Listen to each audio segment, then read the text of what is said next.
Welcome to the Daily Debate Live Thursdays with Taghreed Hussein here on Nile TV International. Tonight we'll be discussing a very important topic, talking about advancing technology in education, the role of technology in educational development. Education definitely plays a very vital role in the development of the nation. Many countries have made progress through education. Countries that achieved sustainability, sustainable development have given a high priority to science and technology in formulating the education policy. So technology can help to develop creativity and originality among the students of different ages, and we'll be talking about this important topic and how can we make use of technology in education on all fronts with Professor Dr. Ahmad Abdel Tawwab, Assistant Professor at Minufeya University. Welcome, Dr. Ahmad, to the show. Thank you, Taghreed. Thank you for having me. It has been always a pleasure and an honor to talk to you. So thank you very much once again. Thank you, Dr. Ahmad. And before delving into our topic, lots of people, even in research, talked about advancing technology in education. And in your article earlier in the day, you did also highlight how technology can help to develop creativity and also originality among the students of the different ages. And if it is applied in the educational sector, definitely we can feel a difference. Right. But let me, Taghreed, first of all, at the beginning, let me just present my deepest condolences to all the family members and for all the victims for what happened yesterday in Egypt. It has been very tragic, painful, catastrophic, and we wanted to share our feelings with them. And I think, and I'm very sure, that all Egyptians will be united, standing on one front, because we have just one challenge: to overcome all the problems and to move our country forward. Definitely Egypt forward ever, and among the sense of pain comes hope as well. We saw many bright pictures from pain. We saw people helping each other. We saw Egyptians standing by each other and donating blood. So definitely we pay condolences for the victims' families. And Egypt and Egyptians will always stand united together. And I'm very, very sure about that. Egyptians are known for being determined, strong, and facing all the troubles, the problems, and the challenges. And I'm very sure we're going to have a lot of challenges, but we will also overcome all of them. Now, back again to the topic that we are expected to talk about today, technology and education. A few days ago, we heard about that Egypt decided to launch a satellite. It's called EgyptSat-1. Very magnificent step. Very important step in order to come into the stage of technological revolutions, as a matter of fact. When Egypt actually launches a satellite like that, it means it will help the sustainable development that we are currently witnessing nowadays. It will also support the scientific research that we talked about before in the last episode. It will also increase the efficiency and the proficiency of the educational process that we have in our country. I wrote an article today. It's published in the English-speaking Ahram weekly newspaper, and it's all about how to involve technology in education process. I'm a firm believer that technology can really help, can work, and can push us forward to achieve our target. Because by using technology in this way, we're going to make the whole process to be interactive. We're going to save time, we're going to save our efforts, we're going to make something which is to increase the competitiveness of all the graduate students that we have nowadays. As you know, that the global market today is very, very competitive. We would like to make our students to be standing on a competitive standard as well. Technology can help in this way. What I wrote in my article, it was more about how to engage technological ways in every aspect in knowledge, in mathematics, in studying literature, because in this way we're going to involve the students together to get something different nowadays. We are witnessing at the same time tsunami of information. We have a huge wave of information, and we would like to tell our students how to deal, how to grapple with such information revolution that we are witnessing nowadays. Yes, definitely. It's a revolution in information. And while we're talking education, we're also talking creativity. And when there is technology, there is on par this sense of creativity. So how can we invest in this issue, like having creative students and bringing the best out of our students. I think that this is schools or universities. right. Yeah. This is critical. Creativity means to make something unusual that could be positive, helpful, and at the same time that can help us in our system and in our mechanism. I would like to create as well creativity with our identity, with our technology, because some people probably they may oppose the idea that we could come in opposition with our identity. And this is another article that I wrote about how to keep our language and our identity together. I think that by using creative ways, we can just reach the level, the universal level, and look to what's happening today in the world. If we do not use the creative sense in our lifetime, and I think that what happened today, for example, the tragic event, we could prevent this if we just use technological creative ways. And I think that it is part, and I'm very confident about Egyptian students, Egyptian scholars, because at the end it can help also our process for opening different stages for knowledge and science. If we would like to talk about technology and advancing the research, then we're going to use creative ways to connect the researchers inside Egypt with the researchers outside Egypt. Yes. In this way, we can make something like a database for all the scholars, not just in Egypt, but outside Egypt. And in this way, we can be just in one category. Yes, we're talking about this sense of exposure and the ability also to address the other and to make use of the opportunities and the brains.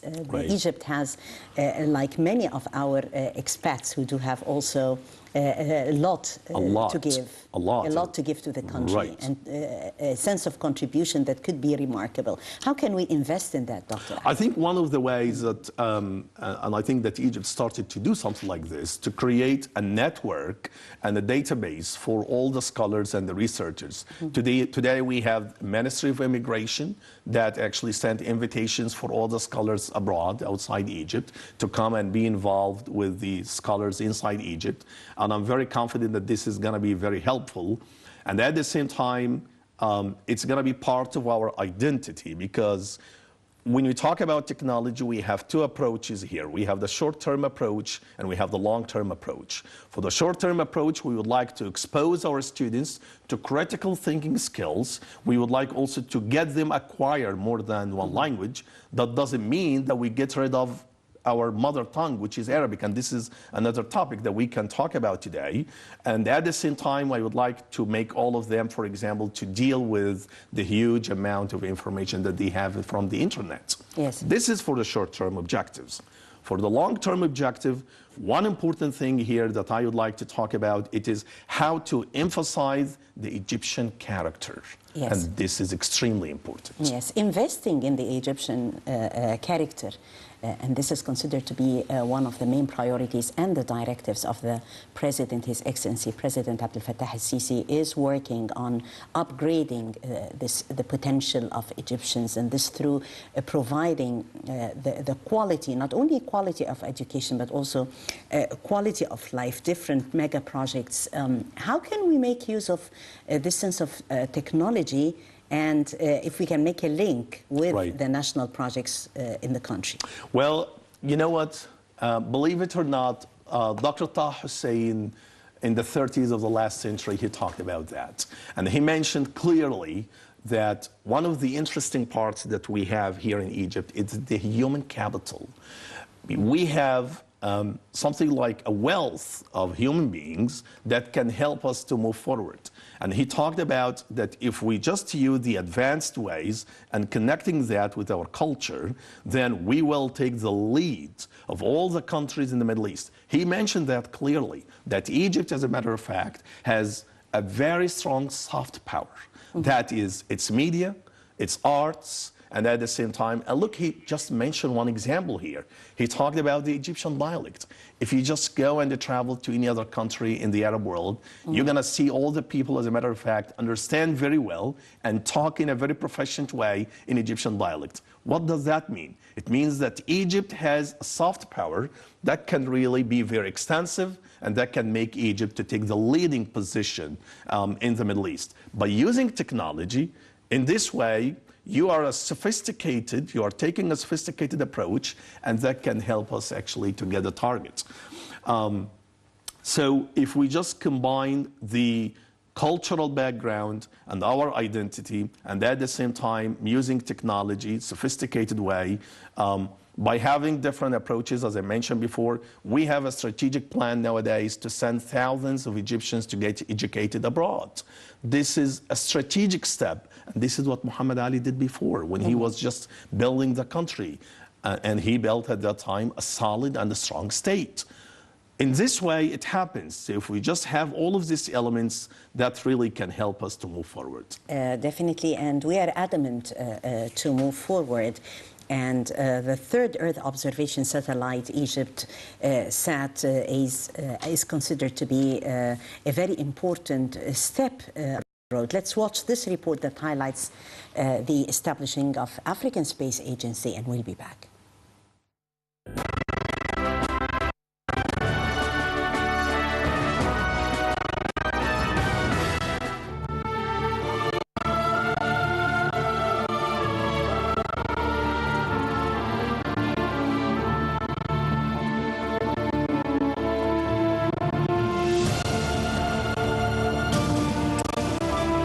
المرحلة القادمة من مسيرة العمل الوطني تفرض علينا وضع الإنسان المصري في مقدمة أولويات الدولة من خلال إطلاق استراتيجية شاملة لإصلاح وتطوير منظومة التعليم تتوازى مع البدء في تطبيق منظومة التأمين الصحي المتكامل. هي بصراحة خطوة كويسة جدا. كلام ولا في الأحلام. الناس مش مصدقة. Minister of Higher Education Khalid Abdel Ghaffar announced that a Russian insurance company has covered the cost for the third Earth observation satellite EGSat-A's $100 million cost. Abdel Ghaffar said that EGSat-A has been rotating around Earth for 1 hour and 20 minutes since its launch on Thursday and would be able to send photos during this week. The satellite weighs 1,120 kilograms and is equipped with high technology, enabling it to rotate around the country several times a day. Egypt launched EGPSat-A from Kazakhstan's Baikonur Cosmodrome space report on Thursday. The launch of the rocket containing EGPSat-A was witnessed by a high-level Egyptian delegation, including top officials and scientists. EGPSat will rotate for 11 years and will benefit Egypt's environmental and agricultural sectors. EGPSat-A will be used for supporting the country's development plans as well as scientific research and economic investments. In press statements, Abdel Ghaffar pointed to the satellite's importance in the fields of agriculture, mining, urban planning, and environment, as well as in detecting natural hazards such as desertification and floods, among others. He added that EGPSat-A will help follow up national mega projects such as the new administrative capital, El Galala Mountain, and the new Alamein city. The new satellite will also contribute to supporting Egypt's role as the Arab and African levels in the fields of scientific research and development projects. Abdel Ghaffar also announced that Egypt and China have completed equipment for the satellite collection and operations center in Cairo. Moreover, Egypt won the hosting of the African Space Agency after competing with Nigeria, Ethiopia, Ghana, and South Africa. Egypt has allocated $10 million to establish the African Space Agency and cover its running expenses for the next 5 years. Spokesman for the Egyptian Ministry Ahmad Hafiz said that the Executive Council of the African Union accepted Egypt's bid to be the host country for the headquarters of the African Space Agency. The African leaders, led by President Abdel Fattah el-Sisi, approved the decision on the second day of the 32nd African Summit on Monday, on February 11th. This decision crowned sustained efforts exerted by the Foreign Ministry and technical bodies, particularly the Higher Education and Scientific Research Ministry, to repair Egypt file that reveals its full technical potentials, according to the spokesman. He further stressed that for the Foreign Minister, He further stressed that Foreign Minister Sameh Shoukry, in his word at the 34th Ordinary Session of the African Union Executive Council, asserted the country's keenness on hosting the headquarters of the African Space Agency that will serve the whole African continent and help push forward development in line with the African Union Agenda 2063.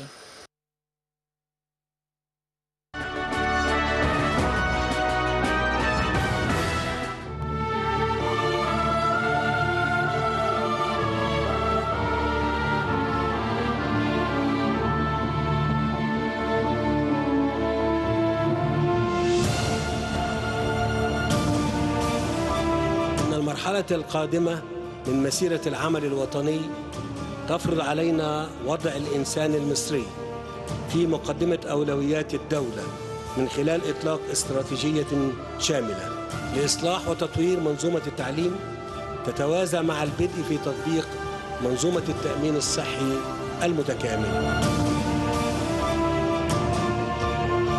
الفترة دي هي بصراحة خطوة كويسة جدا.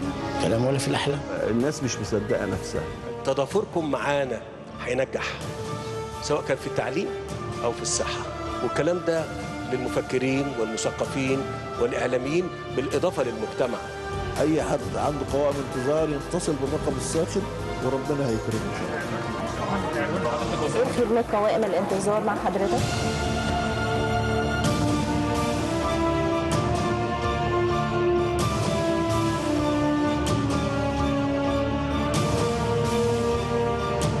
لن ينجح أي نظام في الدولة المصرية، تأمين صحي، تعليم، استثمار، تنمية، إلا بالاستقرار والأمن.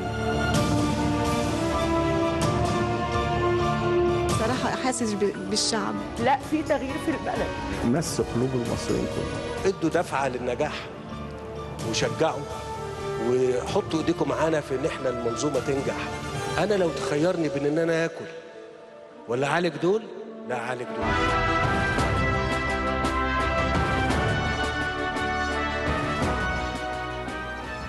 So we're talking about investing in the growing ability of the new generation of students to use technology and also communication, and this will encourage them to communicate with their peers around the world.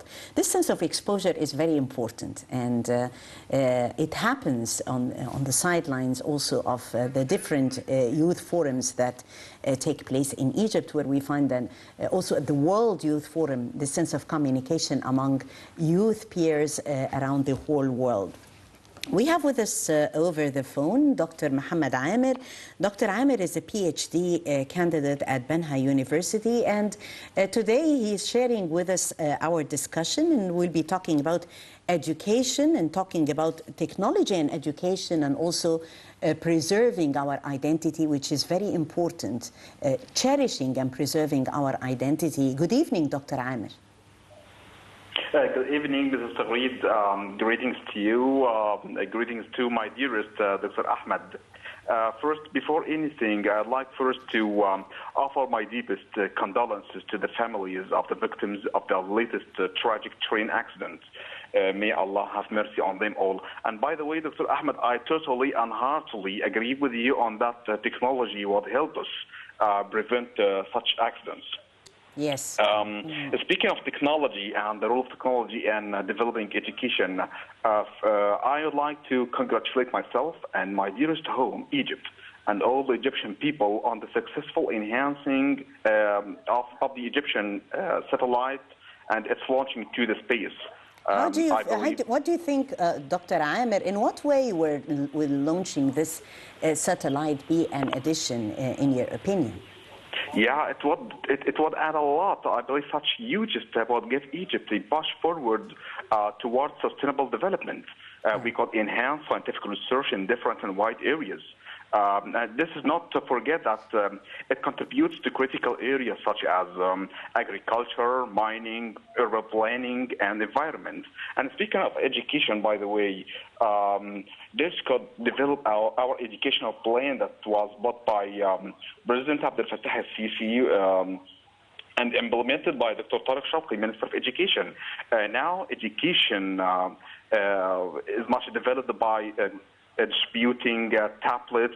We are widely using tablets now in our schools. Yes. We are going for a better educational experience, and we are going to have a much helpful educational output. In my opinion,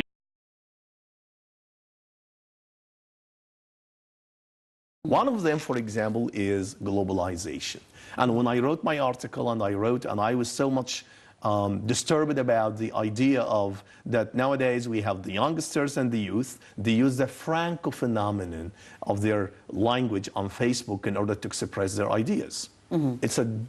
Definitely. Yes. Yes, very important. And we're talking about technology and promoting creativity. Even for the Youth Forum, we find that this is considered to be very important. We are trying to instill this sense of creativity, bringing about creativity.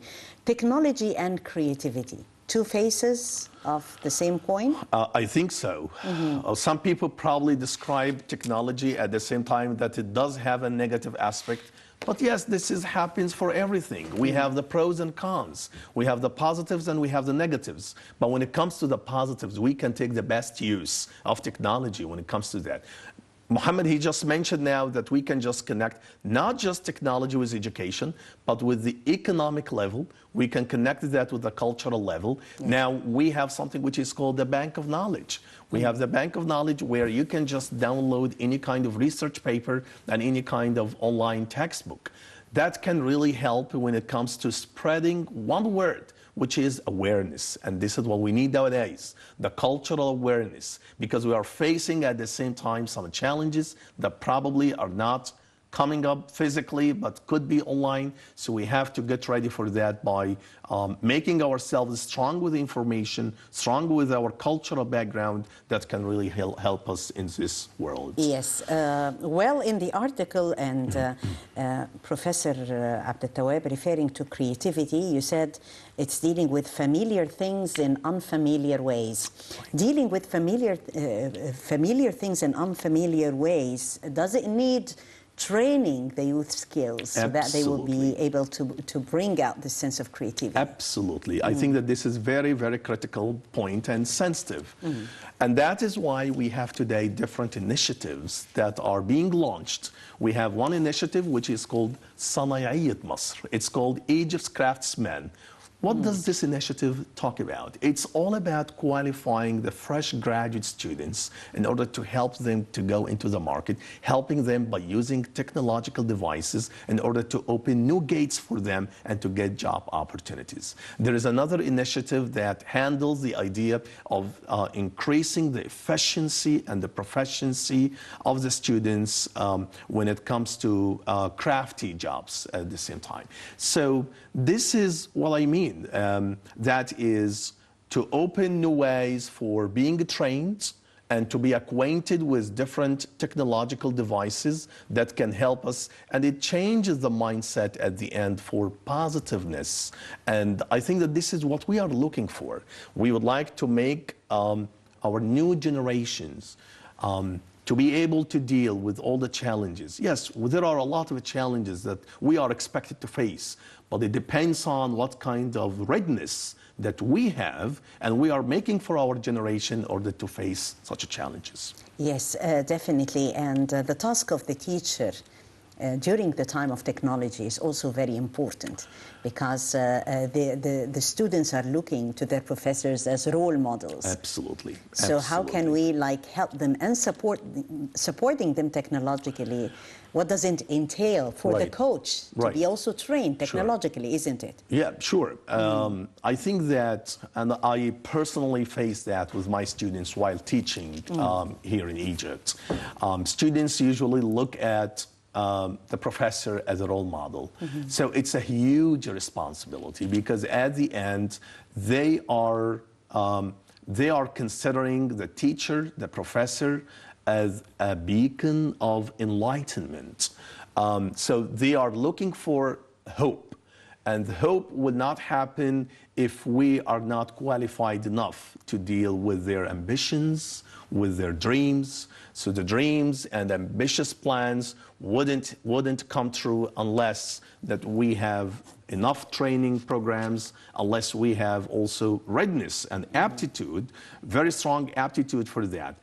When I deal with my students, I usually put in my mind the positive attitude all the time, finding a way to help them, because they are the core points when it comes to the educational process. Some people look at some other different elements, like, for example, the physical infrastructure in the educational institutions. But in my humble opinion, the most important element in education is the student. And I think that we have to take care of all of them, because this is the future of Egypt. Yes, definitely the future of Egypt. And we were having with us here on the show also photos for Her Excellency, the Minister of Investment and International Cooperation, Dr. Sahar Nasr, and Minister of Higher Education, Khaled Abdel Ghaffar, and both are investing in the youth. And if we're going to say youth and investment, and youth and higher education, investing in ideas is very important. Because in the era of technology, the way we think, the way of thinking, has it changed? Absolutely. And as I mentioned before, today the world is different. We have globalized system that is closely connected.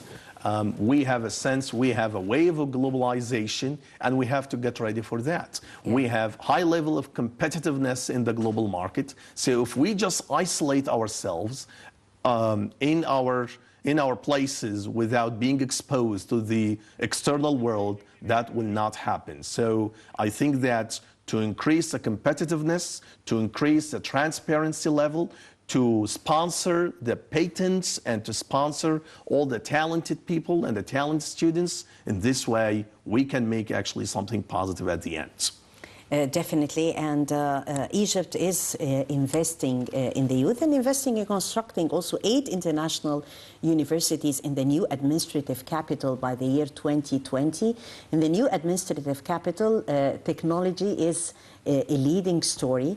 So we'll be also talking about that and discussing technology and education and how this exposure is very important. When you have 8 international universities in the new administrative capital, what a precious exposure. Let's watch.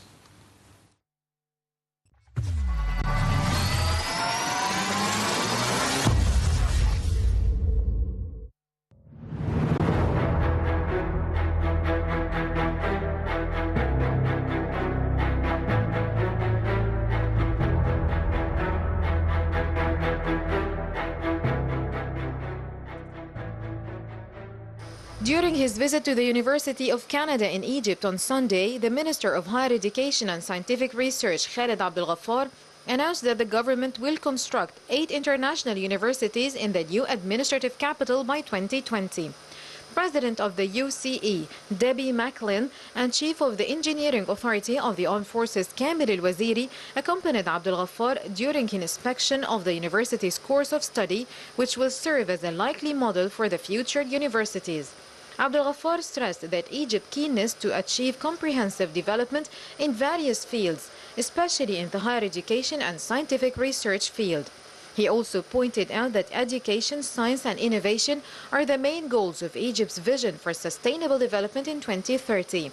Abdel Ghaffar added that the establishment of branches of foreign universities in Egypt provides a distinguished educational service for the Egyptians and attracts the largest number of international students. Last month, Minister Abdel Ghaffar has witnessed the signing of a cooperation agreement between the Academy of Scientific Research and Technology and French group Value in the fields of research, development, innovation, and of car electric industry. The signing ceremony was made on the fringe of the Egyptian-French Economic Investment Forum. Minister of Investment and International Cooperation Sahar Nasr and the Ministers of Electricity, Social Solidarity, Transport, Finance and Information Technology and Communications, as well as head of the Suez Canal Authority Mohab Mamish, attended the signing ceremony. And Abdel Ghaffar said that the agreement reflects the ministry's strategy to link between scientific research and industry plans, adding that the agreement is working on programs to clinch technological alliances with foreign bodies.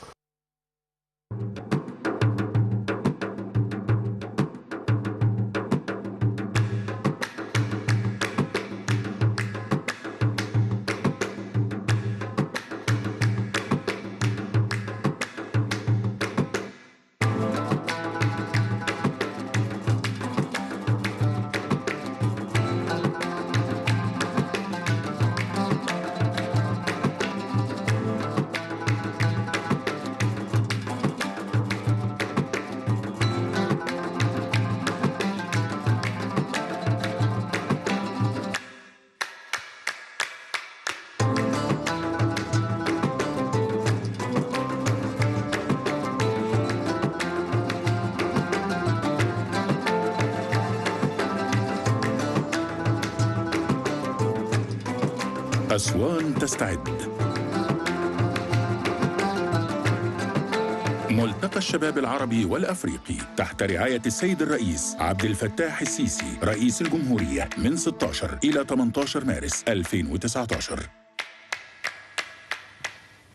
So a very important forum that is expected to take place under the auspices of His Excellency the President. We're talking about the Arab and African youth coming to Aswan, and what a magical location in the first place, and the best marketing for Egypt and for Africa at large. I think that you mentioned a very important word here, that is marketing. And I think that this is what Egypt needs. And I think that the choice of the city like Aswan or Luxor, when I was in the US, I found that such cities are well known. And when we just read that a town like Luxor that has 1/3 of the global monuments, it is amazing.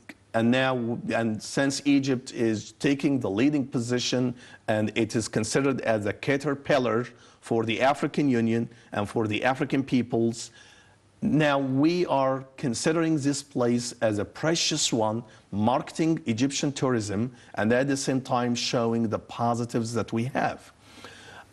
And I think that when we're just reviewing the report now, the way of dressing, the way of dealing with the people, and I think that we have to expose that to the global world. I do remember that some international personalities and some international public figures, they were determined to come and spend their vacation in Aswan and in Luxor because they felt that, and I think that this is the high time, this is the right time now to take the best use of such locations in our country. Definitely, and in the report it was also highlighted how Egypt is working on constructing the 8 international universities in the new administrative capital. And this in itself is a great exposure. Again, different cultures, languages, and above all, the youth, the people interacting together. Indeed. And this reflects Egypt's vision that the best investment for the new generation, it is about education. I used to write about education because this is the most critical weapon that we probably can face the future challenges by making education. And look to other countries and what happened. For a country like Singapore, Malaysia, and South Korea, all of these countries, they started first of all, and even when it comes to Japan after the World War II, what happened is they built their renaissance by having educational systems.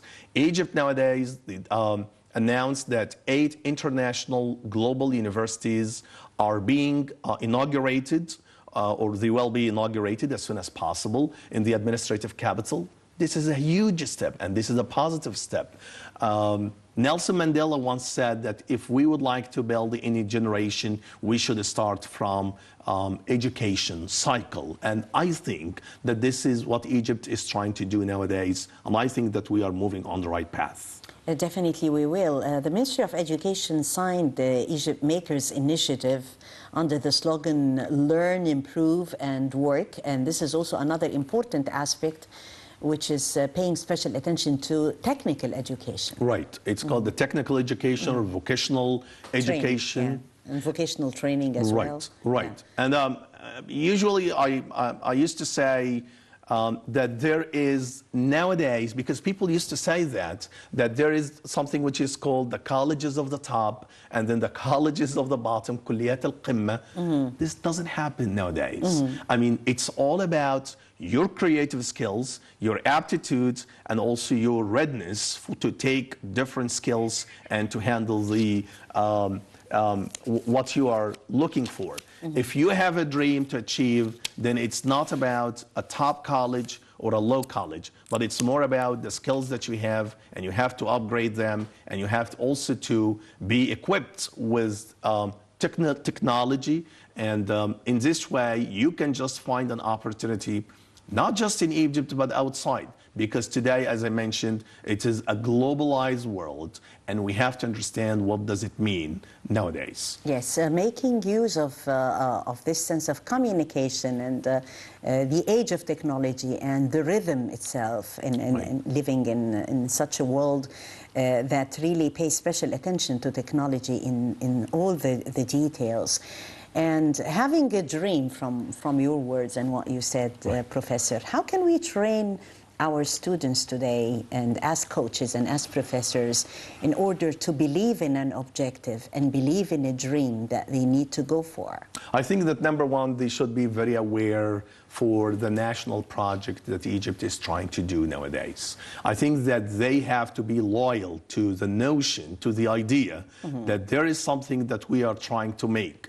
And I think that it happens by emphasizing, again, I will keep on saying it's more about the Egyptian identity. And if you just can understand what does it mean, then we can move forward. It's not just about the students, but it's also about the professors, the teachers, because they are playing a significant role when it comes to helping the new generation.